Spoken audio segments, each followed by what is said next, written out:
Hello and welcome to Lonsdale Public Library's Puppet Show Theater. This is our last episode of the season because our summer reading program starts June 7th. Check our website or Facebook for more information on the fun events during our summer reading program. Today we present to you Jack and the Beanstalk. Once upon a time, as all the best stories start, there was a poor woman named Ethel. Hello. She had a son named Jack. Hello. Ethel worked very hard as a farmer. Jack tried to be helpful, but he had a tendency to get distracted. After several years of drought, the only thing they had left was their cow. I'm sad to say it, Jack, but the only thing we can do now is sell our beloved cow. Otherwise, we may starve. So Jack took the cow off to sell her. But before he made it to the market, he met a strange old man who convinced him to trade her for some magical beans. He ran right home to tell his mother. Well, Jack, how much did you get for our beautiful cow? Jack held out his hand with the beans in it. Ethel was horrified. Jack, how could you have done something so foolish? Now we will both surely starve. But, Mother... No, not a word from you. You go up to bed right now with no supper. Oh, no. What will we do now? Ethel threw the beans out the window and then sat down and cried her eyes out. Jack cried too, sad that he had disappointed his mother. In the morning, when Jack woke up, he was amazed to see a giant beanstalk out his window that went up, up, up, all the way to the sky. Jack couldn't resist climbing up the beanstalk. He climbed until he was very tired, and his house was just a dot far, far below. Oh my, I hope I didn't make a big mistake climbing this beanstalk. Oh well, nothing to do but keep going. At last, Jack broke through a cloud and found himself in front of a giant castle. Jack walked up the path and knocked on the door. When no one answered, he knocked as hard as he could. At last, a giant woman came to the door. She looked down, down, down to where Jack stood by her ankles. Oh, it's a tiny person. I thought maybe a woodpecker was knocking.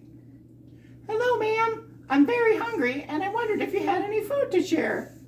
Ha ha! Feeding you would be like feeding a mouse. Come on in. Olga scooped Jack up and carried him into the castle. In the kitchen, she sat him on the table and fed him the crumbs from her breakfast. Jax was just dozing off against the salt shaker when the ground shook. Oh no, it's my husband. He's afraid of small animals. Hide. Olga shut Jack into a dusty old cabinet just in time. Fee, fi, fo, fum. I need something to feed my tum. Olga brought Gregor 2 enormous sandwiches, and he stuffed them in his face. Now bring me my magic hen. Olga brought in a lovely golden chicken. When it saw Gregor, the chicken tried to run away, but Gregor snatched her up in his giant hands and shook her. Lay me a golden egg right now. To Jack's astonishment, the hen immediately laid an egg of pure gold. Another. The hen clucked unhappily, but she laid another golden egg. Good enough. I won't have you for dinner tonight. Ha ha ha. Then Gregor tossed the poor chicken away. She barely fluttered safely to the floor, and then she ran outside to her pen. Jack felt bad for the poor chicken. He waited until the giant couple fell asleep in their chairs and snuck out of the cupboard. He tiptoed out of the castle to visit the chicken coop. Hello, beautiful. Hello, Jack. I'm Aurelia. Jack was shocked to hear a talking chicken. I've never met a chicken that could talk before. How do you know me? Soon after your father died, I was sitting peacefully in my coop when a giant came along and tore the roof off. He stole me away, and now he makes me lay eggs constantly. He's very mean. Please take me away.